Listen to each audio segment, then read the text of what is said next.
이게 도대체 말이 되나요? 상남자로 불리던 영국 유튜버가 올린 영상에 전 세계인들이 기겁을 하고 있습니다. 그 와중에 한국인들의 댓글도 눈에 띄는데요. 시작 전 구독과 좋아요 꼭 부탁드립니다. 안녕하세요. 저는 영국에서 캠핑 유튜버로 활동하고 있습니다. 런던 주재 한국 대사관에서 영사 업무를 담당하는 직원으로 일하면서 퇴근 후에는 프리랜서 영상 편집자로 일하며 점차 콘텐츠 제작에 대한 열정을 키워왔어요. 처음에는 유튜브 크리에이터가 되겠다는 구체적인 계획이 있었던 것은 아니었죠. 어린 시절부터 배낭여행을 즐겼고 특히 스코틀랜드의 하이랜드 지역이나 웨일스의 깊은 숲속에서 보내는 시간이 제게는 무엇과도 바꿀 수 없는 소중한 순간이었기에 언젠가는 이 아름다운 순간들을 영상으로 담아내고 싶다는 막연한 동경을 품고 있었어요. 하지만 전문적인 장비나 편집 기술이 없어 구체적인 시작 방법을 알지 못했고 퇴근 후 지친 몸을 이끌고 집에 돌아와 다른 여행 유튜버들의 영상을 보며 동경하는 것이 전부였습니다. 그러던 어느 날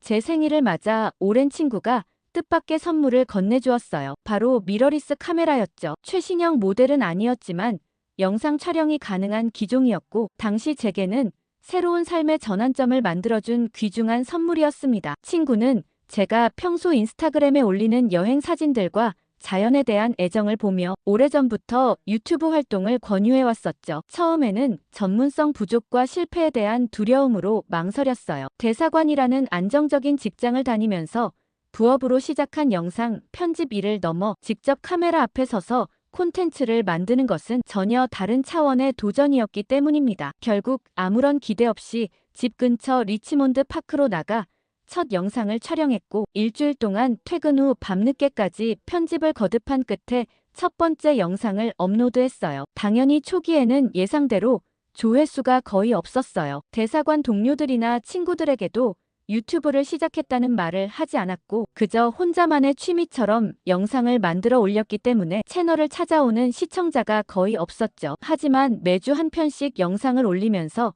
자연스럽게 촬영과 편집 실력이 늘었고 특히 영국의 아름다운 캠핑장과 자연을 담아내는 과정에서 크리에이터로서의 자부심도 생겨났어요. 주말마다 런던 근교의 다양한 캠핑장을 찾아다니며 영상을 제작했고 점차 제 채널만의 독특한 분위기와 스타일을 만들어갈 수 있었습니다. 그렇게 시간이 흘러 예상치 못한 전환점을 맞이하게 되었어요. 2020년 초 코로나19 팬데믹이 전 세계를 강타하면서 해외여행이 전면 중단되었고 사람들은 일상에서 벗어나 자연을 찾고자 하는 욕구가 더욱 커졌죠. 이때부터 제 채널에도 큰 변화가 찾아왔어요. 집에 머물러야 하는 시청자들이 저의 캠핑 영상을 통해 자연을 간접 체험하고 위로를 받는다는 댓글을 남기기 시작했고 영국 시골의 한적한 캠핑장과 아름다운 자연을 담은 제 콘텐츠가 많은 사람들의 공감을 얻게 되었습니다. 초반에는 겨우 2,300명이었던 구독자가 기하급수적으로 증가하더니 2년여 만에 9만 명이 넘는 대형 채널로 성장하게 되었어요. 그러나 최근 6개월 동안 채널은 뚜렷한 정체기를 맞이했습니다. 신규 구독자 수가 월 100명 미만으로 떨어졌고 영상 조회수도 예전의 절반 수준으로 감소했어요. 10만이라는 중요한 이정표를 앞두고 있었지만 더 이상 새로운 시청자가 유입되지 않았고 기존의 구독자들도 예전처럼 적극적으로 댓글과 좋아요를 남기지 않았습니다. 시청자들도 댓글을 통해 새로운 시도나 변화를 은근히 요구하고 있다는 것을 느낄 수 있었습니다. 수많은 밤을 고민하며 새로운 아이디어를 떠올려 보려 했지만 구체적인 방향을 잡지 못한 채 악순환이 계속되었습니다. 그러던 중 우연히 유튜브 알고리즘이 추천해준 한 영상이 눈에 띄었어요. 한국의 한 여성 유튜버가 찍은 영상이었는데 한국의 시골 마을에서 촬영된 영상이었죠. 그 영상을 보지 못했더라면 저는 어떻게 됐을까 상상하고 싶지도 않아요. 정말 특별한 기대 없이 영상을 재생했는데 어느새 저는 화면 속 아름다운 풍경과 지안의 진정성 있는 리액션에 빠져들고 말았어요. 그런데 좀 특이한 점이 있었습니다. 분명 한국 영상이었는데 댓글엔 외국인들이 더 많은 호응을 보내고 있었어요. 그제서야 저는 번뜩하고 무언가가 머릿속을 스쳤습니다. 실제로 최근 대사관에서도 한국 문화에 대한 관심이 급증하고 있음을 실감하고 있었어요. 워킹홀리데이 비자 신청이 전년 대비 3배 이상 증가했고 한국어 학습을 위한 장기 체류 비자 문의도 끊이지 않고 있었습니다. 넷플릭스의 한국 콘텐츠 열풍에 이어 K-팝이나 한식 그리고 한국 화장품 등 K-문화의 영향력이 더욱 커지면서 한국은 이제 단순한 아시아의 한 국가가 아닌 글로벌 문화 트렌드를 이끄는 나라로 자리매김하고 있었어요. 한국 유튜버 지안의 영상을 보면서 새로운 영감을 얻은 저는 제 캠핑 콘텐츠에도 한국적인 요소를 접목해 볼 수 있지 않을까 하는 생각이 들었습니다. 저는 지안의 모든 영상을 하나하나 보기 시작했어요. 지안은 한국의 시골 마을을 천천히 지나며 길 위에서 만난 사람들과 소소한 대화를 나눴는데 특히 인상적이었던 것은 분명 낯선 사이인데도 경계하지 않고 오히려 반갑게 맞아주는 한국인들의 모습이었습니다. 유럽에서는 좀처럼 보기 힘든 광경이었기에 더욱 신선하게 다가왔어요. 영국의 시골에서는 낯선 사람이 마을에 들어오면 대부분 경계하거나 불편한 기색을 보이는 것이 일반적이었죠. 그래서 처음 보는 사람에게 이렇게 친근하게 다가가는 문화가 새롭게 느껴졌습니다. 특히 한 할머니께서 처음 만난 지안을 자신의 집으로 초대하는 모습은 저에게 큰 충격이었어요. 영국에서는 상상도 할 수 없는 일이었기 때문이죠. 더구나 그 초대가 단순한 거칠애가 아닌 진심 어린 마음에서 우러나온 것임을 느낄 수 있었습니다. 그리고 시골 가정집의 풍경이 너무 신기했어요. 마당에 줄지어 선 장독대와 커다란 솥은 마치 다큐멘터리에서나 볼 법한 광경이었습니다. 영국의 시골 가정에서는 볼 수 없는 독특한 주거 문화였죠. 가장 인상적인 건 한국의 상차림이었는데 이건 잔치라고 해도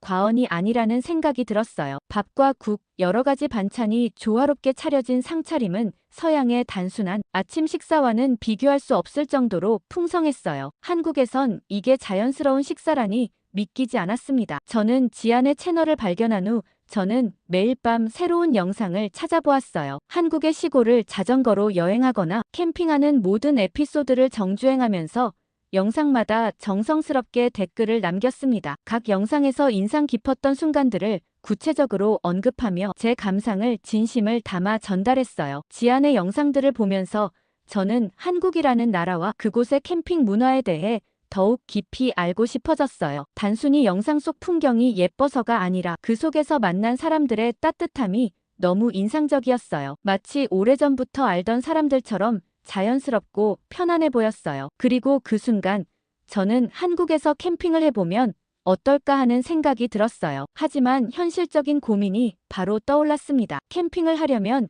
기본적인 장비가 필요했어요. 텐트부터 조리도구와 침낭까지 챙겨야 할 게 많았죠. 모든 장비를 영국에서 한국까지 가져가는 것은 불가능했고 현지에서 장비를 빌리는 방법이 있는지도 확신이 없었어요. 이런저런 생각으로 마음이 복잡해질 무렵 이메일 알림이 울렸습니다. 한국 유튜버 지안에게서 온 메일이었어요. 메일을 열어보니 지안이 제 댓글을 읽고 연락을 주었다고 했어요. 제 영상도 평소에 즐겨보고 있다며 응원의 댓글이 큰 힘이 되었다고 적혀 있었어요. 그러면서 캠핑에서 유용하게 쓸 수 있는 작은 선물을 보내고 싶다고 했습니다. 처음에는 단순한 호의라고 생각했는데 글을 읽을수록 이 기회를 그냥 지나칠 수 없다는 생각이 들었어요. 메일을 읽자마자 가슴이 뛰었거든요. 어쩌면 단순히 선물을 받는 것이 아니라 이건 한국에서의 새로운 경험을 시작할 수 있는 기회라고 느껴졌어요. 댓글을 통해서만 교류하던 유튜버와 직접 만나고 한국 캠핑 문화를 체험할 수 있다면 얼마나 흥미로운 일이 될지 설레었고 머릿속에는 이미 한국의 풍경이 떠오르고 있었어요. 결국 저는 지안에게 답장을 보냈어요. 선물을 직접 받으러 한국에 가겠다고 했고 혹시 시간이 된다면 함께 캠핑을 가고 싶다고도 전했어요. 지안이 어떤 반응을 보일지 궁금했어요. 막연한 기대감을 안고 메일을 보낸 뒤 저는 한국에서 캠핑을 하기 위해 필요한 것들을 하나씩 정리하기 시작했습니다. 며칠 후 지안에게서 답장이 도착했어요. 놀랍게도 지안은 흔쾌히 함께 캠핑을 하자고 했어요. 그러면서 한국에서도 캠핑 장비를 빌릴 수 있는 방법이 많고 본인의 장비를 일부 빌려줄 수도 있다고 했어요. 그 말을 듣고 나니 더 이상 망설일 이유가 없었어요. 지금이 아니면 언제 또 이런 기회가 올까 싶었죠. 그렇게 한국행을 결심하게 되었습니다. 출발을 앞두고 필요한 것들을 점검하며 설렘이 커졌어요. 한국 캠핑의 특징과 필수 준비물을 조사하고 캠핑장 위치도 미리 찾아보았죠. 생각보다 캠핑 문화가 잘 자리 잡혀 있어서 장비 대여도 어렵지 않을 것 같았습니다. 가장 기대되는 것은 단순한 여행이 아니라 직접 그 문화를 체험할 수 있다는 점이었어요. 한국에 도착하자마자 모든 것이 새롭고 흥미로웠어요. 인천공항을 나오는 순간부터 한국 특유의 공기가 느껴졌고 거리에는 익숙하면서도 낯선 풍경이 펼쳐졌죠. 특히 공항 곳곳에 설치된 최첨단 시설들과 친절한 안내 시스템이 인상적이었어요. 택시를 타고 호텔로 향하는 동안 도로 위를 달리는 현대자동차들, 한글로 된 표지판과 네온 사인으로 반짝이는 가게 간판 하나하나가 신기했습니다. 특히 도로변을 따라 늘어선 수많은 카페들과 편의점, 24시간 불이 꺼지지 않는 도시의 활기가 인상적이었어요. 호텔에 도착해서 짐을 풀고 나니 이제 정말 한국에서의 여정이 시작된다는 실감이 들었습니다. 창밖으로 보이는 서울의 야경은 제가 상상했던 것보다 훨씬 더 화려하고 멋있었어요. 높이 솟은 빌딩들 사이로 반짝이는 불빛들이 마치 별들처럼 아름다웠죠. 지안과 만나기로 한 장소는 강남의 유명한 삼겹살집이었어요. 한국식 바비큐가 맛있다는 얘길 여러 여행 블로그와 유튜브에서 접했기 때문에 기대가 컸습니다. 삼겹살이라는 음식은 영국의 한인 마켓에서 들어본 적이 있었지만 직접 경험해 본 적은 없었죠. 식당에 들어서자마자 고소한 고기 굽는 냄새가 가득 퍼져 있었고 웃음소리와 떠들썩한 대화가 오가는 활기찬 분위기가 느껴졌어요. 테이블마다 사람들이 둘러앉아 불판 위에서 고기를 굽고 있었고 특히 회사원들로 보이는 사람들이 넥타이를 풀어 헤치고 편안한 분위기에서 식사를 즐기는 모습이 인상적이었습니다. 다들 능숙한 손길로 고기를 뒤집고 자르고 있었는데 마치 춤을 추듯 자연스러운 동작이 신기했어요. 특히 테이블마다 설치된 환풍기와 불판의 조화, 직원들의 신속한 서비스가 인상적이었죠. 자리에 앉아 메뉴를 보고 삼겹살을 주문했어요. 두께가 다른 여러 종류의 삼겹살 중에서 지안이 추천한 대로 가장 인기 있는 두툼한 생삼겹살을 선택했죠. 직원이 생고기를 나무도마에 담아와 테이블 위 불판에 놓고 떠났는데 저는 순간 당황했어요. 영국에서는 바비큐라고 하면 대부분 미리 양념되어 익힌 상태로 나오는데 이곳에서는 생고기를 직접 구워야 하는 모양이었죠. 게다가 고기 옆에 놓인 각종 채소들과 반찬들의 종류도 너무 많아서 어떻게 먹어야 할지 막막했습니다. 직원에게 뭔가 잘못된 게 아닐까 물어보려는 순간 지안이 저를 말렸어요. 지안은 제 난감한 표정을 보고 웃으며 한국에서는 손님이 직접 고기를 구워 먹는 것이 일반적이며 자기가 맛있게 구워주겠다고 얘기했습니다. 저는 그게 한국의 문화라면 직접 해보고 싶다고 나섰습니다. 조금 어색했지만 지안이 알려주는 대로 따라 해보기로 했어요. 먼저 불판을 예열하고 기름을 살짝 둘러 고기가 들러붙지 않게 준비했죠. 고기를 불판 위에 올리자 지글지글 익어가면서 고소하고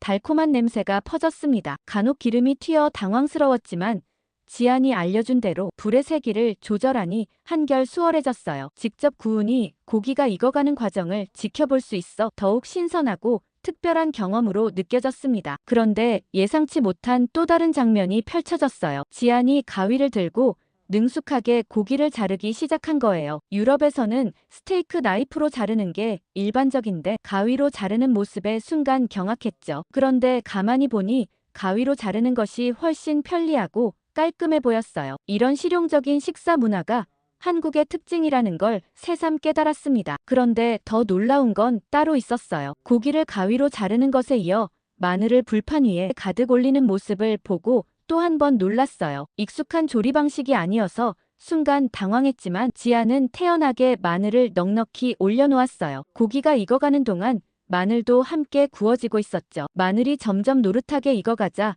저는 의아한 표정을 지었어요. 보통 마늘은 조미료처럼 요리에 들어가는 정도로만 사용하는 줄 알았는데 이렇게 대량으로 불판 위에 올리는 건 처음 보는 광경이었거든요. 제가 한국 사람들은 마늘을 왜 이렇게 많이 먹는 거냐고 묻자 지아는 웃으며 주변을 둘러보라고 했습니다. 주위를 둘러보니 다른 테이블에서도 사람들은 마늘을 아낌없이 불판에 올리고 있었어요. 심지어 생으로 먹는 사람들도 보였죠. 그 장면을 보고 있자니 더 궁금해졌어요. 마늘을 이렇게 많이 먹으면 너무 맵지 않을까 걱정됐죠. 특히 생마늘을 바로 먹는 건 생각도 할 수 없었습니다. 하지만 지아는 마늘을 구우면 맛이 완전히 달라진다고 했어요. 감자처럼 부드럽고 고소한 맛이 난다며 한번 먹어보라고 권했죠. 처음에는 망설였지만 결국 젓가락으로 조심스럽게 하나를 집어 입에 넣었습니다. 입안에서 퍼지는 맛이 예상과는 완전히 달랐어요. 생마늘의 알싸한 매운맛이 아니라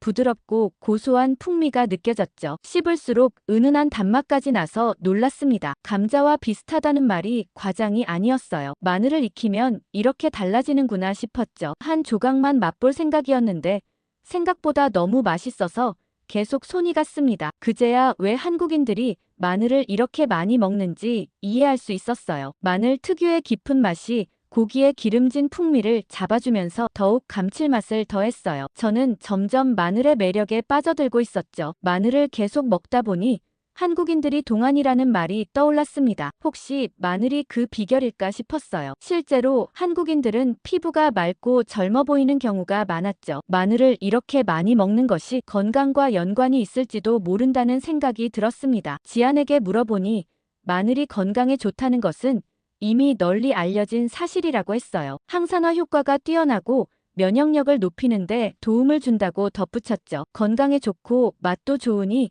많이 먹을 수밖에 없었습니다. 식사를 마칠 즈음에는 저도 자연스럽게 마늘을 집어 불판에 올리고 있었어요. 한국에 오기 전에는 제가 이렇게 마늘을 먹을 줄은 상상도 못했던 일이었어요. 이렇게 새로운 맛을 경험하고 색다른 문화를 배우는 것이 여행의 가장 큰 즐거움이라는 걸 다시금 깨달았죠. 이야기를 나누다 지아는 내일 캠핑을 갈 예정이라며 이번에는 콘텐츠 촬영 없이 단순히 쉬러 간다고 말했어요. 평소에는 캠핑 콘텐츠를 만들기 위해 카메라를 들고 다니지만 이번만큼은 순수하게 휴식을 취하고 싶다고 했죠. 그러니 부담 갖지 말고 같이 갈 생각이 있으면 함께 가자고 했어요. 영국인 관광객의 시선으로 한국의 캠핑 문화를 경험해보는 것도 재미있을 것 같다고 덧붙였죠. 저는 망설일 이유가 없었어요. 이걸 직접 경험하기 위해 여기까지 온 거나 다름없었기 때문이었죠. 다음 날 아침, 지안을 만나 함께 캠핑장으로 출발했어요. 지안의 차에는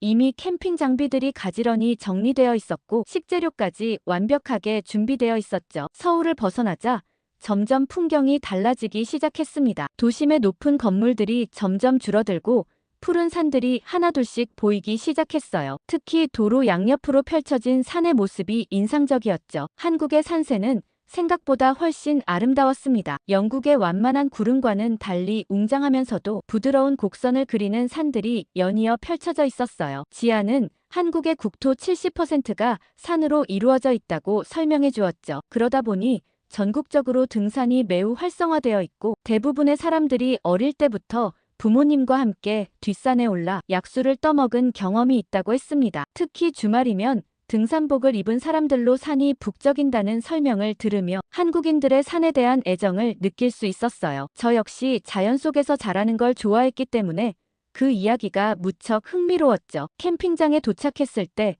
저는 다시 한번 놀랐어요. 울창한 소나무 숲 사이로 자리 잡은 캠핑장은 예상과 전혀 달랐죠. 산이 이렇게 가까이 있다는 점도 인상적이었지만 무엇보다 캠핑장이 매우 잘 정비되어 있었습니다. 각 사이트마다 전기와 물시설이 갖춰져 있었고 화장실과 샤워실도 깨끗했어요. 주변 환경이 깨끗하고 캠핑을 위한 시설이 잘 갖춰져 있었죠. 특히 각 사이트 간의 거리가 적당히 떨어져 있어 프라이버시가 보장되는 점이 좋았습니다. 지안은 캠핑을 즐기는 사람들이 많기 때문에 한국에는 다양한 형태의 캠핑장이 있다고 설명했어요. 자유롭게 텐트를 칠 수 있는 야영장도 있지만 이렇게 정비된 곳도 많다고 했죠. 심지어 글램핑이나 카라반 같은 고급 시설을 갖춘 곳도 있다고 했습니다. 우리는 자리를 잡고 캠핑 장비를 펼치기 시작했어요. 지안이 가져온 장비들은 모두 실용적이면서도 세련된 디자인이었죠. 지안이 능숙하게 텐트를 치고 테이블을 준비하는 모습을 보면서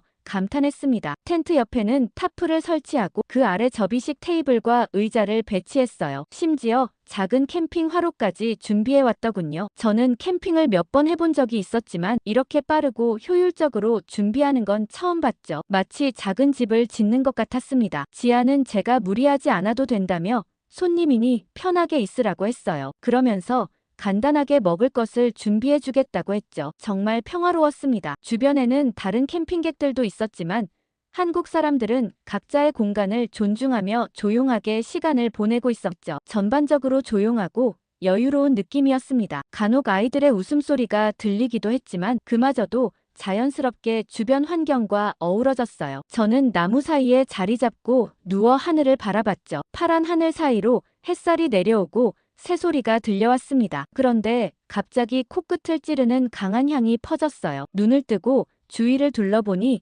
지안이 작은 버너 위에서 뭔가를 끓이고 있었습니다. 익숙하면서도 자극적인 냄새였죠. 바로 라면이었어요. 그 순간 어떤 기억이 떠올랐습니다. 예전에 불닭볶음면을 한 번 먹어본 적이 있었죠. 너무 매워서 한 입 먹고 눈물을 흘렸던 기억이 남아있었기 때문에 순간 걱정됐어요. 또 그렇게 매운 라면이면 어쩌나 싶었는데 지안은 제 표정을 보더니 웃으며 걱정하지 말라고 하며 이건 그만큼 맵지 않다고 했습니다. 게다가 계란을 풀어서 좀 더 부드럽게 만들었다고 설명하더군요. 지안이 라면을 작은 그릇에 담아 건네주었습니다. 김이 모락모락 올라오는 모습이 식욕을 자극했어요. 국물을 한 숟가락 떠서 조심스럽게 맛봤죠. 예상했던 것보다 훨씬 부드러웠습니다. 매콤한 맛이 느껴지긴 했지만 불닭볶음면처럼 강렬하게 맵지는 않았어요. 오히려 국물이 깊은 감칠맛을 내며 입안을 감싸는 느낌이었죠. 면도 쫄깃해서 씹는 맛이 좋았습니다. 얼마 지나지 않아 라면 한 그릇을 금세 비워버렸어요. 몸이 따뜻해지는 기분이 들었죠. 캠핑장에서 이런 음식을 먹는다는 게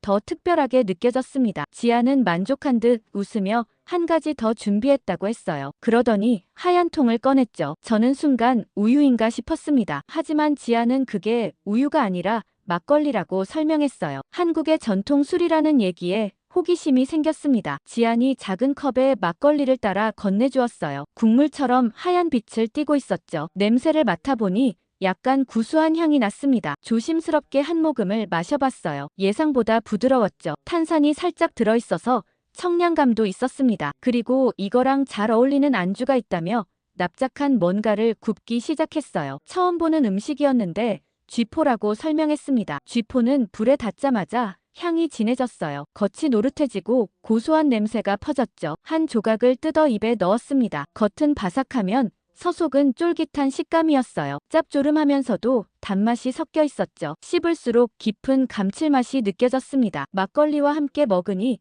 더 잘 어울리더라고요. 두 개 궁합이 너무 좋다고 생각하며 초대해준 지안에게 고맙다는 마음이 들었습니다. 캠핑장에서 이런 색다른 경험을 하게 될 줄은 몰랐죠. 그러면서 삼겹살을 캠핑장에서도 많이 먹는다는 사실을 검색하며 확인했어요. 삼겹살은 한국 캠핑의 대표적인 메뉴였습니다. 어제 가게에서 이미 충분히 연습했으니 이번에는 직접 구워보겠다고 결심했죠. 준비한 삼겹살을 꺼내고 어제 본 대로 집게와 가위를 들었습니다. 불판 위에 고기를 올리고 적당히 익었을 때 가위로 잘라주었죠. 이젠 익숙한 손길처럼 느껴졌어요. 지아는 그런 모습을 보고 웃으며 이제 한국 사람 다 된 것 같다고 했습니다. 저도 자연스럽게 고기를 뒤집으며 익숙함을 느꼈죠. 처음에는 낯설기만 했던 방식이었지만 직접 해보니 왜 이렇게 먹는지 알겠더라고요. 그러면서 저는 통마늘을 우르르 불판 위에 부었습니다. 이게 진짜 맛있는 거지라며 지안에게 얘기했더니 지안은 한국 사람 같다며 저를 보며 깔깔 웃었습니다. 그때 지안이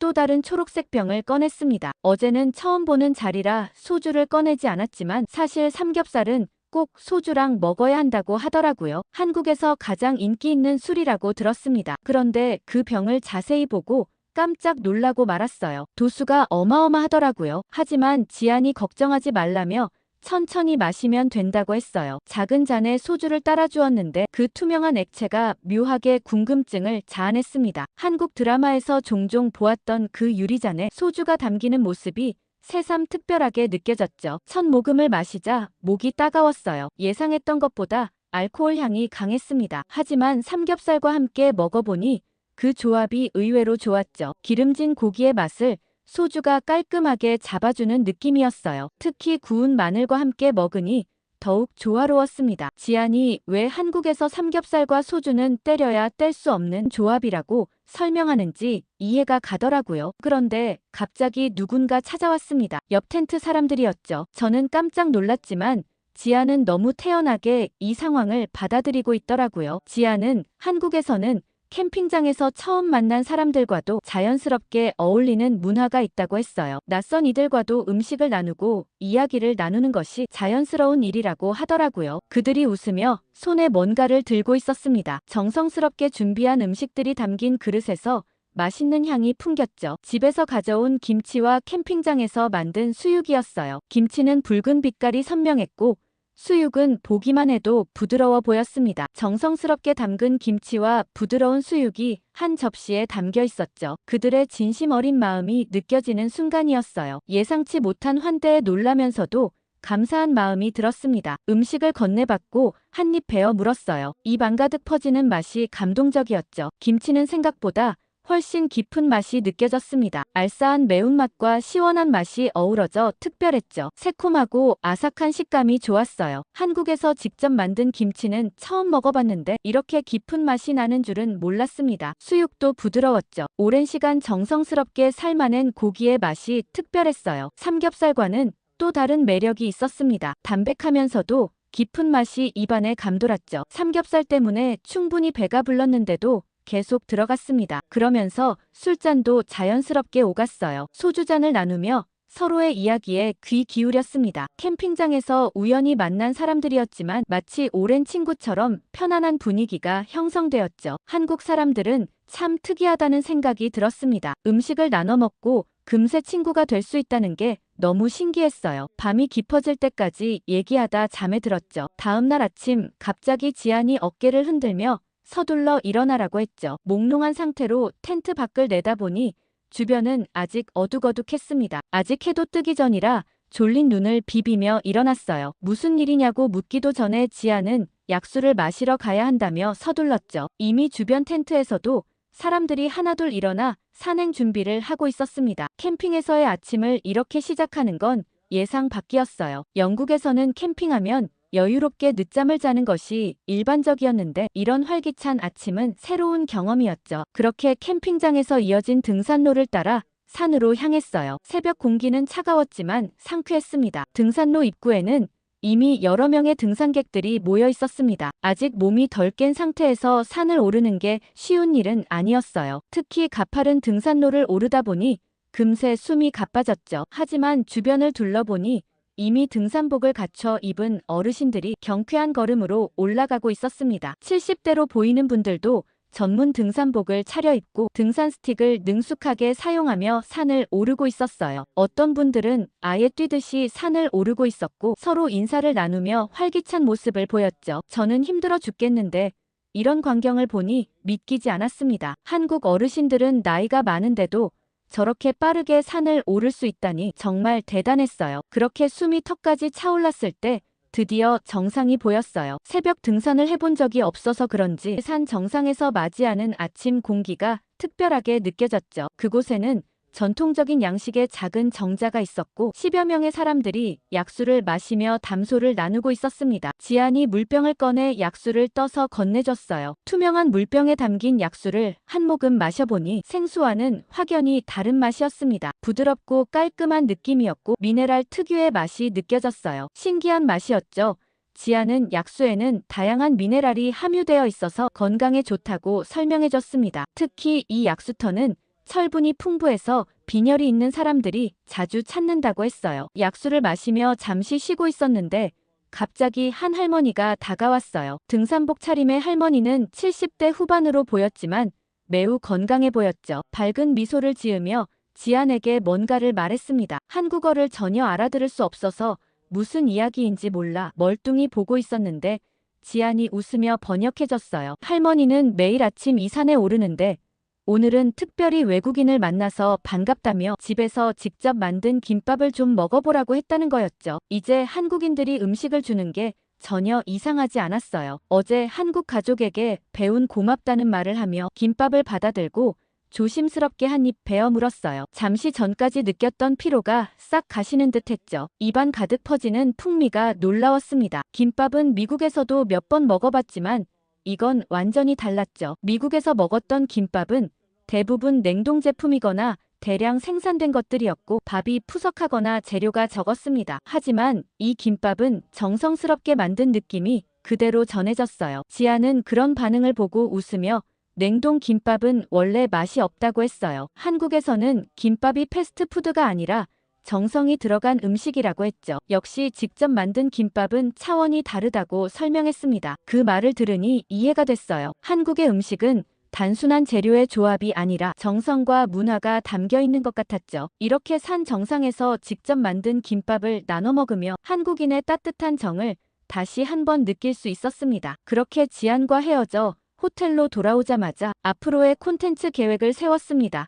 한국에서의 캠핑 경험을 정리해서 영상을 만들어 올리면 분명 흥미로운 반응이 나올 것 같았어요. 지안에게 빌린 캠핑 장비로 혼자 캠핑장에서 영상을 찍어 올렸고 영상이 완성되자마자 유튜브에 업로드했어요. 그런데 몇 시간이 지나기도 전에 조회수가 급격히 오르기 시작했고 전 세계의 시청자들이 댓글을 남겼어요. 다들 한국 캠핑 문화가 신기했던 모양이더라고요. 그런데 그 와중에 달린 한국 시청자들의 댓글이 너무 재밌었어요. 제가 고기를 먹을 때 쌈장을 빼고 먹었다며 다음에 꼭 챙겨가라고 난리였습니다. 지안에게 물어보니 지안은 깜짝 놀라며 그걸 깜빡했다며 제게 튜브로 된 제품을 하나 선물로 주겠다고 했죠. 한국 시청자들의 조언에 따라 다음 캠핑에서는 쌈장을 활용해서 삼겹살을 더 맛있게 먹는 방법을 소개해야겠어요. 아니, 왜 한국인은 먼저 보내주는 건데요? 저는 한참 전에 서 있었다고요. 여기 파리 올림픽을 보러 온 중국인 관광객이 파리 샤를드골 공항에서 입국 심사관에게 강하게 항의하고 있습니다. 이뿐만 아니라 파리에서 겪은 차별에 잔뜩 화가 났다고 하는데요. 어떤 사연이 있었는지 바로 시작하겠습니다. 안녕하세요. 저는 이번 파리 올림픽 경기를 직접 구경하러 파리에 온 최일인이라고 합니다. 제가 파리 올림픽을 직접 눈으로 보기 위해 얼마나 많은 노력을 했는지 몰라요. 이번 경기를 보기 위해 올림픽 티켓 예약을 23년 5월쯤 했었거든요. 그때 한 사람의 계정으로 4종목 경기를 최대 5장까지 구매가 가능했는데 혹시나 보고 싶은 경기를 못 볼까 노심초사했어요. 그래서 파리에서 유학을 하고 있는 제 친구 양미와 티켓 오픈 타이밍에 맞춰 각각 최대한 많은 자리를 확보해 두었습니다. 그리고 그로부터 딱 1년 뒤 드디어 꿈에 그리던 파리 올림픽 경기를 보러 가게 되었어요. 사실 올림픽을 직접 보는 건 정말 누구에게나 한 번쯤 꿈꾸는 일이잖아요. 저에게도 이번 경험은 정말 특별했는데 왜냐하면 저는 어렸을 적 아주 잠깐이지만 체조 선수를 한 적이 있었어요. 세계 주니어 대회까지 나갈 정도로 나름 진심을 다해 운동을 했었는데 아시다시피 중국은 인구가 많잖아요. 저 말고도 워낙 날고 기는 사람이 많아 일찌감치 체조는 접고 다른 길을 찾을 수밖에 없었죠. 그렇지만 어렸을 적 꿈꿨던 일이라 언젠가 저도 직접 한번 보고 싶다고 생각했죠. 올림픽에 참가한다는 건 전 세계 체육인들의 꿈의 무대잖아요. 4년간을 오로지 몇 경기를 위해 자기를 극한으로 몰아붙이는 거니까요. 사실 제가 2022년 항저우 아시안게임 때 한국의 어느 선수에 진짜 감명을 받았던 적이 있어요. 바로 배드민턴 안세영 선수죠. 중국의 월드클래스 천이페이 선수를 응원하던 제 입장에선 정말 하나도 신경이 안 쓰이던 선수였거든요. 천이페이 선수가 꺾은 선수들이 워낙 많으니까요. 그런데 2022년 항저우 아시안게임 결승전에서 웬 한국 선수가 천이페이를 꺾은 거죠. 그때 이 선수는 대체 누군가 싶어 검색해봤더니 2018년 자카르타 아시안게임 때 천이페이 선수를 만나 예선도 탈락했던 선수더라고요. 그때 안세영 선수가 도쿄 올림픽까지 4년을 이악 물고 연습했는데 8강에서 또 천이페이 선수에게 졌다고 해요. 그러면 솔직히 포기할 만도 한데 그 다음 만난 항저우 아시안게임 여자 단식에서 무릎 부상에도 불구하고 드디어 천이페이 선수에 승리하여 금메달을 차지했더라고요. 천이페이 선수에게 7번이나 졌는데도 불구하고 끊임없이 훈련하고 연습해서 결국 우승을 거머쥔 스토리를 듣고 나서 그 선수가 정말 대단해 보였어요. 솔직히 이때만큼은 나라를 다 떠나서 정말 진심으로 존경스러운 마음이 들었죠. 아무튼 이런 스포츠 선수들의 땀방울이 너무 멋있어 보여서 한 번쯤은 직접 보고 싶은 마음이 있는데다가 마침 제 단짝 친구인 양미도 프랑스에서 유학을 하고 있었어요. 저희는 둘이 뜻이 맞아 경기를 보자고 얘기가 되었습니다. 그리고 좀 다른 나라에겐 미안한 말이지만 중국이 경기를 했다 하면 금메달을 굉장히 많이 따오곤 하잖아요. 그래서 저는 더 기대가 되었어요. 중국 선수들이 잘하면 응원할 맛이 나니까 더 재밌을 거라 생각했죠. 게다가 중국 내에서도 올림픽에 대한 홍보를 대대적으로 했어요. 선수들에 대한 특집 방송도 하고 광고도 어마어마하게 때렸어요. 파리에 가면 중국 대기업들이 스폰을 통 크게 해서 중국으로 물들어 있으면 어쩌나 싶을 정도였죠. 그렇게 저는 파리 올림픽에 대한 기대를 잔뜩 하고 파리로 가는 비행기로 떠났습니다. 파리행 비행기에는 아무래도 올림픽을 구경하러 가는 사람들이 굉장히 많은 것 같았어요. 아시아 사람들이 대부분인 듯 했는데 한국 사람들도 몇몇 보였죠. 한국은 이번에 올림픽 경기 출전권을 별로 못 땄다고 하던데 재미가 없을 수도 있겠다는 생각이 마음속으로 들었습니다. 남녀 농구나 남자 핸드볼의 여자 축구까지 파리행 티켓을 놓쳤잖아요. 남녀 배구도 그렇고 여자 핸드볼을 제외하고는 구기 종목 경쟁력은 엄청나게 추락했으니 무슨 재미가 있을까 싶었어요. 중국은 뭐 금메달 나오는 종목이 워낙 많아서 다 못 볼 정도죠. 아무튼 그렇게 파리에 입국 심사를 받으러 줄을 서 있었습니다. 그런데 입국 심사를 하면서 질문이 너무 많은 거 아냐 싶을 정도로 입국 심사관이 제게 꼬치꼬치 캐묻는 게 많았어요. 친구를 만나러 왔다고 하니 친구가 어디에 살고 있으며 언제부터 아는 친구냐고 물어보기도 하고 심지어 주소까지 물어봤죠. 당연히 친구가 데리러 오기로 했으니 주소를 정확하게 알지 못해 얼버무리고 있는데 저는 옆을 한번 보고는 깜짝 놀랐습니다. 저보다 한참 뒤에 줄 서 있던 한국인은 질문도 안 하고 거의 바로 지나가는 걸 볼 수 있었죠. 저는 황당해서 저기 한국인은 금방 보내주는데 나한테는 왜 이렇게 질문을 많이 하냐고 얘기했고 제 가방을 뒤져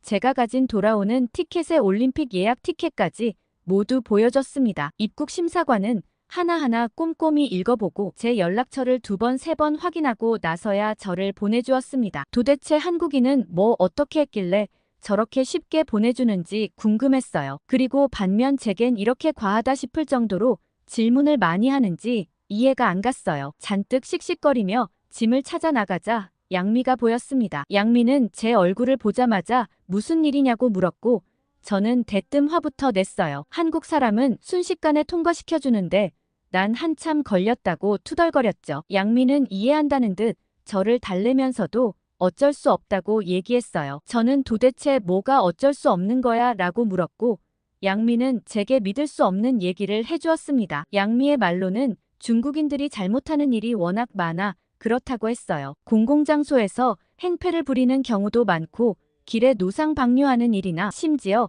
호텔에서 무언가 물건을 훼손하거나 훔쳐가는 경우도 있다고 했어요. 저는 일부 중국인이 그런 건데 그걸 전체로 확대해서 이렇게 생사람 잡는 게 말이나 되냐고 했지만 양미는 그게 아니라고 했습니다. 중국인 관광객들이 워낙 민폐 행동을 많이 하니 파리 현지인들이 굉장히 싫어한다고 했어요. 그래서 양미가 조금이라도 관광객처럼 보이면 바로 불친절해지는데 현지인처럼 편하게 다니면 그나마 조금 누그러진다고 했죠. 저는 그래도 그렇지 중국인들을 왜 이렇게 미워하나 싶었습니다. 그럼 반대로 한국인은 어쩜 그렇게 빨리 보내주냐고 물었습니다. 그러자 양미가 혹시 한국 여권 파워 모르냐고 했어요. 한국 여권 파워는 세계 1위의 한국 여권만 있으면 어디든 갈 수 있는 데다가 한국인들이 워낙 질서를 잘 지키고 말썽을 부리지 않으니 모두들 우호적이라고 했죠. 파리 현지인들도 중국인을 대하는 태도와 한국인을 대하는 태도가 다르다고 했어요. 저는 파리 사람들이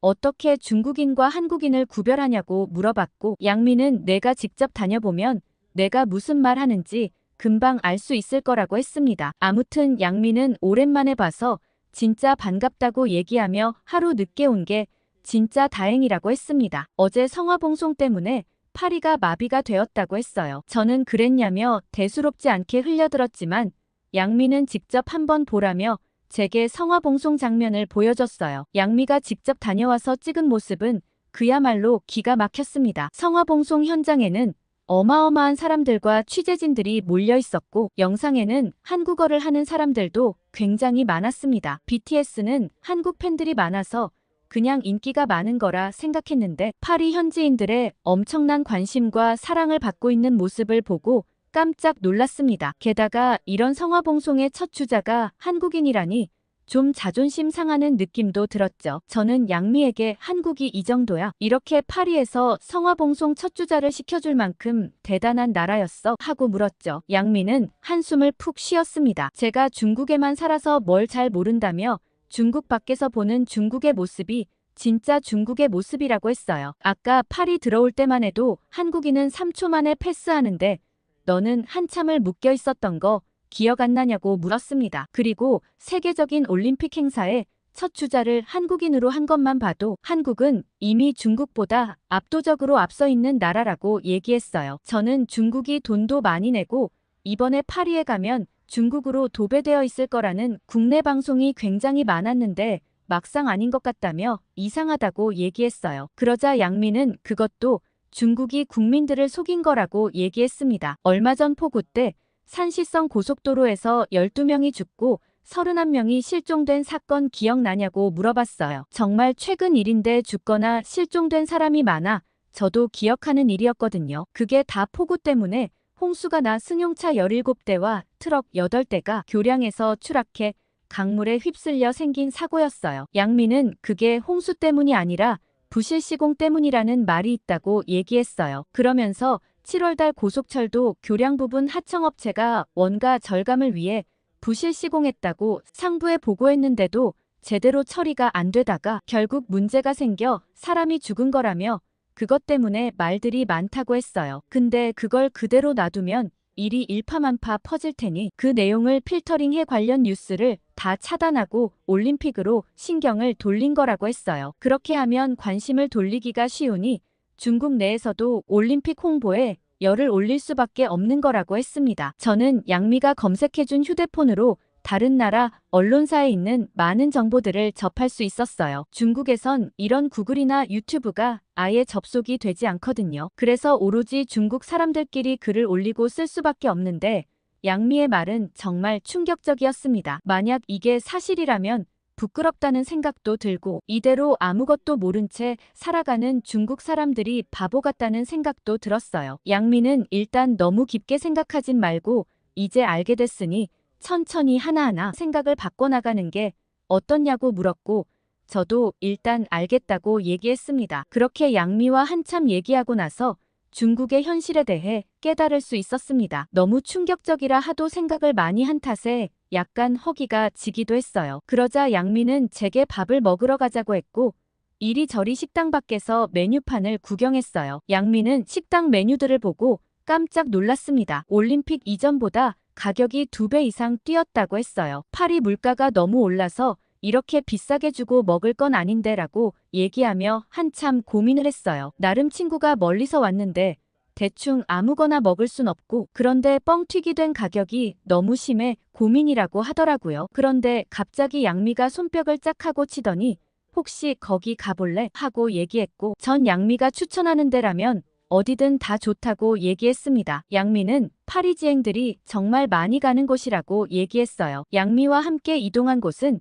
파리 15구에 있는 한국식 고깃집이었어요. 양미는 밖에서 메뉴판을 보더니 여기는 가격이 예전이랑 똑같다며 들어가 보자고 했습니다. 파란색 어닝이 인상적인 곳이었는데 식당 바깥쪽엔 뭔가 잔뜩 붙여져 있었습니다. 양미에게 이게 뭐냐고 묻자 양미는 이게 맛집이라는 증거라고 얘기했어요. 여긴 프랑스 여행 전문 업체인 뿌띠퓨에서 추천하는 맛집만 받을 수 있는 표시인데 이 집은 2008년부터 2024년까지 매년 선정된 인기 있는 집이라고 얘기했어요. 한식집은 처음이었는데 식탁에는 바로 고기를 구워 먹을 수 있는 화덕 같은 게 놓여 있었습니다. 저희가 들어갈 때만 해도 식사하기엔 좀 이른 시간이라 한산한가 싶었는데 얼마 지나지 않아 금세 손님들로 가득 찼어요. 그런데 저는 손님들의 모습을 보고 좀 놀랐습니다. 한국인 손님들은 보이지 않고 거의 대부분이 현지 프랑스 사람들이나 중국인 유학생이었어요. 양미에게 중국인들이 이렇게 많이 와? 하고 물어봤죠. 그러자 양미는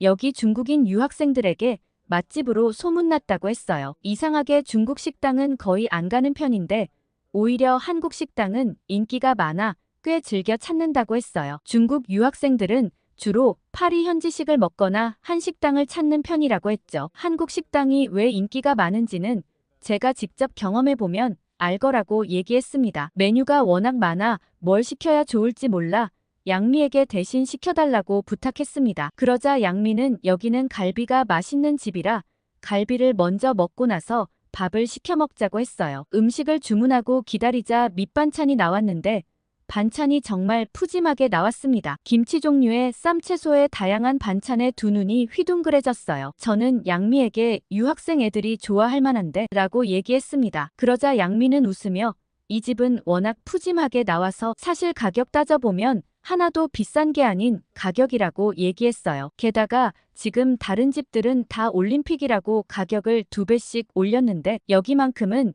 예전 가격 그대로 받는 것도 너무 좋다고 얘기했죠. 여기 사장님도 진짜 좋으신 분이라며 양미는 그러고 보면 파리에 있으면서 만난 한국 사람들은 모두 정직하고 성실하다고 얘기했습니다. 양미의 말이 끝나고 나서 저는 반찬을 한 입 먹어봤는데 너무 마음에 들었습니다. 깔끔하고 담백한 맛이 일품이었기 때문이죠. 그리고 얼마 지나지 않아 저희가 주문한 고기가 나왔어요. 양념에 잔뜩 담겨있는 고기였는데 냄새부터 달큰하니 기분 좋은 향이 났습니다. 저는 뭘 어떻게 해야 할지 몰라 우물쭈물 거리고 있는데 사장님이 얼른 와서 고기를 구워주셨어요. 저는 친절한 사장님께 감사하다고 얘기했죠. 그런데 갑자기 궁금한 게 한 가지 생겼습니다. 왜 올림픽 시즌인데도 가격을 올리지 않는지 의아했죠. 사실 올림픽 기간에는 매출을 정말 많이 올릴 수 있을 거라 생각했기 때문이죠. 제 질문에 대한 사장님의 대답은 너무 신선했어요. 저는 한 번도 그런 생각을 해본 적이 없거든요. 사장님께선 저희 가게를 찾아오는 손님들은 올림픽 때문에 반짝 한두 번 오는 손님보다 주변에 사는 파리 손님들이 훨씬 많다고 얘기하셨습니다. 늘 찾아오는 손님들이 잠깐 올림픽 기간 동안 비싼 값을 주고 음식을 사 먹는다면 불만스러울 테고 그렇다면 저희 집을 사랑해주신 손님들이 우리 가게를 외면하게 만들 수밖에 없다고 얘기하셨어요. 그간 찾아주신 손님들에 대한 고마움을 생각해 본다면 당연히 가격을 올릴 수 없는 거라고 얘기하셨죠. 저는 한국 사장님의 손님들을 생각하는 마음에 감탄했어요. 잘 되는 가게가 잘 될 수밖에 없구나 싶었습니다. 사장님이 구워주신 고기를 한 입 먹는데 저는 깜짝 놀라고 말았어요. 달달하고 입에서 사르르 녹는 갈비가 정말 맛있었거든요. 한국 사람들은 이런 고기를 혼자만 알고 있었다니 너무한데 싶은 생각도 들었어요. 어떻게 이렇게 달면서도 살짝 짭조름하면서도 또 너무 달지도 않게 만들 수 있는 건지 궁금했습니다. 양미는 안 그래도 궁금해서 물어봤는데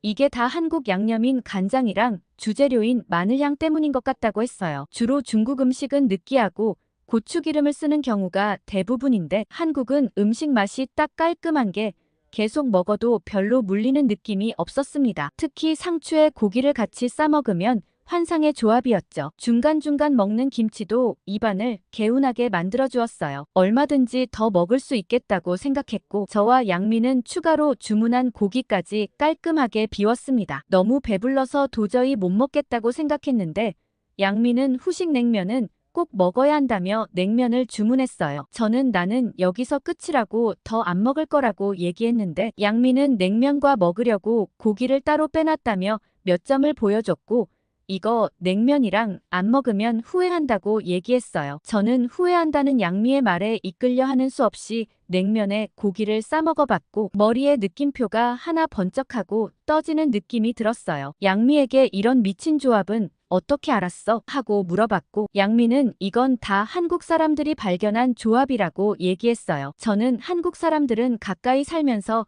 이런 것도 안 알려줬단 말이야 라고 얘기하며 배불러서 도저히 못 먹겠다고 얘기해놓고선 제가 양미보다 더 많이 먹었던 것 같아요. 그렇게 양미와 부른 배를 두드리며 가게를 나섰고 양미는 지금 바로 집에 가기보단 에펠탑 근처를 한 바퀴 걷고 가자고 얘기했습니다. 지금 경기장도 다 꾸며놨고 멀리서라도 한번 보고 가면 좋을 것 같다고 하더라고요. 그렇게 저희는 에펠탑 근처로 이동했어요. 그런데 저는 파리 지하철이나 길거리를 보고 좀 의아했습니다. 파리라고 하면 늘 영화 속에서 봤을 때 낭만적이고 로맨틱할 거라 생각했거든요. 그런데 길거리에 악취도 너무 많이 나고 지저분한 모습이 딱 우리 중국이나 별 차이가 없다는 생각이 들었어요. 그러자 양미도 제 말에 동의하며 자기도 그 생각을 했다고 하더라고요. 막상 직접 파리에 와보면 실망하는 사람뿐이라고 얘기하며 파리는 그냥 멀리서 봤을 때가 제일 나은 것 같다고 얘기했어요. 양미가 파리에서 유학생을 하며 지내보니 파리는 물가도 비싸고 거리도 더럽다고 해요. 게다가 중국보다 오히려 더 일처리가 느린 것 같다고 했습니다. 뭘 하나 하려면 한참을 기다려야 한다고 했죠. 그래서 답답한 일뿐이라고 했어요. 그런데 양미가 제게 알려준 사실 한 가지는 충격적이었습니다. 한국인 유학생 친구랑 얘기하다 들었는데 한국은 서류를 뗄 때 대부분의 서류는 다 온라인으로 발급이 가능하다고 했고 뭔가 민원을 신청하면 빨리빨리 다 처리된다는 점이었죠. 저는 온라인으로 대부분 서류 발급이 가능하다는 사실에 놀랐습니다. 심지어 양미의 말로는 한국 사람들은 은행도 거의 안 간다고 하더라고요. 다 휴대폰으로 처리하니 아예 은행을 가지 않는 사람들이 많고 아주 가끔 대출이나 큰 돈을 옮길 때 말고는 다 휴대폰 하나로 한다고 했죠. 저는 이번 파리에 오면서 우리 중국의 위대함에 대해 또 한 번 느끼고 오겠구나 싶었는데 왠지 중국은 초라한 느낌이었고 대단한 나라는 한국이 아닐까 싶은 생각이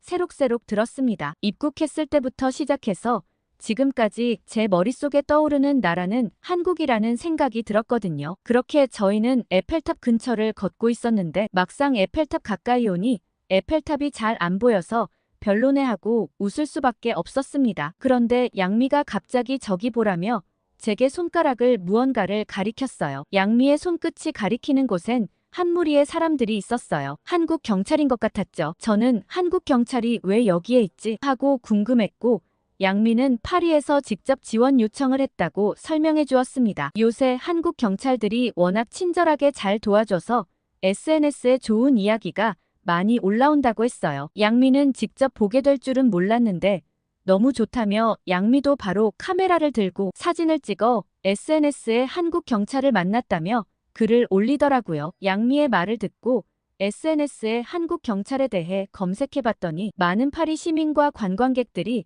한국 경찰에 대한 칭찬이 일색이었습니다. 파리 경찰들은 무뚝뚝하고 무표정인데 한국 경찰들은 무슨 부탁이든 너무 친절하게 잘 들어준다고 했어요. 그러면서 한국 사람들은 정말 부럽다는 얘기가 적혀 있더라고요. 그렇게 한참 한국 경찰에 대한 게시물을 집중해서 읽고 있는데 갑자기 툭 하고 누군가와 부딪혔고 제 가방이 바닥으로 떨어졌습니다. 저는 너무 죄송하다며 괜찮냐고 상대에게 물어봤고 상대방은 고개를 푹 숙인 채 괜찮다고 말하고는 제 가방을 주워주었어요. 저는 감사하다고 얘기했지만 상대는 제 감사 인사를 받을 새도 없이 쓱 하고 사라졌어요. 저는 휴대폰을 다시 가방에 넣으려는데 순간 소름이 확 끼쳤습니다. 제 가방 안에 지갑이 사라졌던 거죠. 저는 어디서부터 잃어버렸나 당황스러웠고 양미에게 지갑을 잃어버린 것 같다고 얘기했습니다. 그러자 양미는 언제 잃어버렸어? 식당에서 잃어버렸냐며 막 당황하고 있었습니다. 그런데 갑자기 누군가 저를 툭툭하고 치며 불렀어요. 뒤돌아본 저는 깜짝 놀랐습니다. 한국 경찰이 제게 말을 걸었거든요. 이거 본인 지갑 맞나요? 하고 제 지갑을 건네주셨고 저는 도대체 어디서 찾으셨냐고 물을 수밖에 없었어요. 그러자 그분께서는 한국 경찰들이 프랑스 경찰과 팀을 나눠 모니터링을 하고 있는데 수상한 행동을 하는 남자 한 명을 예의주시하고 있었다고 했어요. 그 남자가 갑자기 제게 다가와 제 가방을 집어드는 걸 보고 바로 따라 붙었다고 얘기해 주었습니다. 저는 설마 그런 방법으로 제 지갑을 훔쳐갈 거라곤 상상도 못했어요. 그러자 다른 다친 데는 없냐고 제게 물어보셨고 듣던 대로 매우 친절하게 대해주셨습니다. 그 광장에는 한국 경찰 말고도 다른 경찰들도 많았지만 매 순간 집중해서 성실하게 일을 하는 건 한국 경찰이 정말 최고라고 느껴지더라고요. 저는 경찰이라고 하면 공안만 떠올랐는데 제게 경찰은 정말 무서운 존재였거든요. 뭔가 무마하기 위해 돈을 줘야 하거나 조금만 잘못하면 끌려가서 나쁜 일을 당할 수 있다는 생각만 했는데 이렇게 친절한 경찰이 있을 수 있다니 저는 한국 사람들이 부러워지기 시작했어요. 양미와 저는 한국 경찰이 떠나고 나서도 너무 멋있다며 진짜 한국 경찰들은 멋있는 사람만 골라서 뽑아온 거 아니냐며 난리를 쳤어요. 그러면서 자연스럽게 한국 남자에 대해 얘기를 시작하게 되었습니다. 저는 한국 남자라곤 방금 본 경찰밖에 몰랐지만 양미는 유학 생활을 하며 많은 한국인을 봤다고 얘기했어요. 그러면서 하는 말이 한국 남자는 굉장히 책임감이 강하다는 말을 했습니다. 함께 과제를 할 때도 늘 팀을 이끄는 리더다운 면모가 있다고 말했죠. 그리고 카리스마도 있어서 조원들이 과제를 제대로 하지 않을 때는 단호하게 몰아붙이면서도 팀원들이 지쳐있을 땐 부드럽게 이끌어주기도 했어요. 게다가 한국 남자들은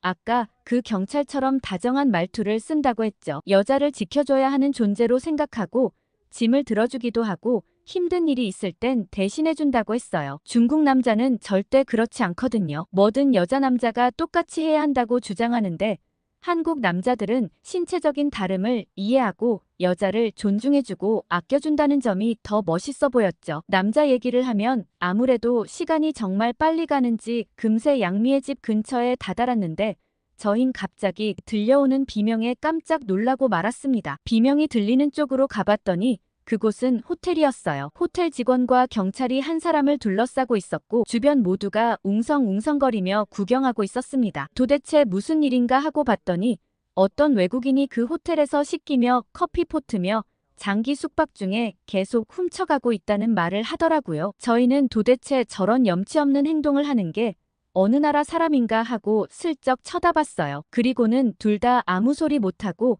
입을 막을 수밖에 없었습니다. 그 민폐 행동을 하는 외국인은 바로 중국 사람이었던 거죠. 대충 듣기로 그 사람은 심지어 이불까지 훔쳐서 내다 팔았다는 소리도 들렸는데 그렇게 호텔에 피해를 끼친 금액만 어마어마했습니다. 이런 일이 계속되자 주인이 도저히 참지 못해 경찰을 불러 방 안의 모든 물건을 꺼내고 제발 나가라고 소리치고 있었던 거죠. 그런데 그 상황에서도 중국인은 숙박비를 지불했으면 된 거 아니냐며 왜 나가야 하냐고 고래고래 소리를 질렀습니다. 주변의 모든 사람들이 인상을 잔뜩 찌푸렸어요. 그 중국인은 숙박비도 다 지불했고 아직 3일이나 더 있을 수 있는데 왜 쫓아내냐며 쫓아낼 거면 3일치 숙박비도 다시 돌려달라고 얘기했습니다. 호텔에 피해를 입혔다는 생각 자체를 못하는 것 같았어요. 그러자 주인은 그 말을 듣고는 당장 다시 호텔로 들어가더니 중국인에게 돈을 주며 이제 이거 받고 다신 우리 호텔 근처에 얼씬도 하지 말라고 얘기했습니다. 그 와중에 중국인은 금액이 제대로 맞는지 확인하는 것 같았어요. 부끄럽기 이를 데가 없었죠. 양미는 사실 이런 일이 한두 번이 아니라며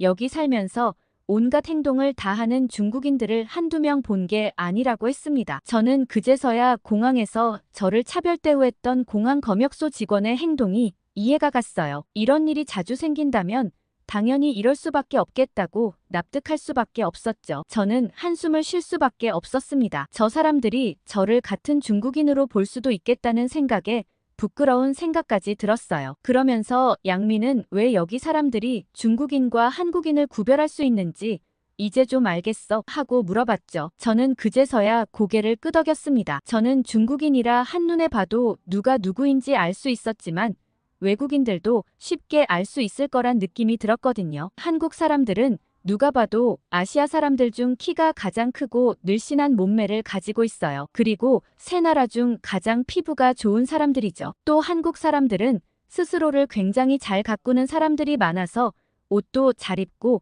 깔끔하게 하고 다니는 걸 볼 수 있어요. 사실 이렇게 구별도 쉬운데 중국인들이 워낙 민폐 행동을 많이 하니 당연히 차별 대우를 할 수밖에 없겠다는 생각이 들었습니다. 이번 파리 올림픽을 보러 온 게 잘된 일인지 아닌지 헷갈릴 정도로 제가 이때까지 생각했던 모든 것들이 와장창 무너진 느낌이 들었어요. 양미는 자기도 처음엔 그런 생각이 들었는데 사실 이제라도 제대로 알고 더 넓은 세상으로 나가는 게 맞다고 얘기해 주었어요. 중국은 그냥 중국이라는 틀 안에 갇혀 정부가 가려놓은 세상에 살고 있는 거라고 말이죠. 그런데 더 나은 세상으로 가기 위해서는 스스로라도 그걸 깨고 나올 수밖에 없다고 했어요. 사실 제가 파리로 온다고 했을 때 양미도 기쁜 마음이 들었대요. 제가 직접 바깥 세상을 보고 제대로 된 판단을 하길 바랐다고 하더라고요. 그러면서 우리라도 중국의 현실을 알고 부끄러운 행동을 하지 않으면 된다고 얘기했습니다. 저는 양미의 말을 듣고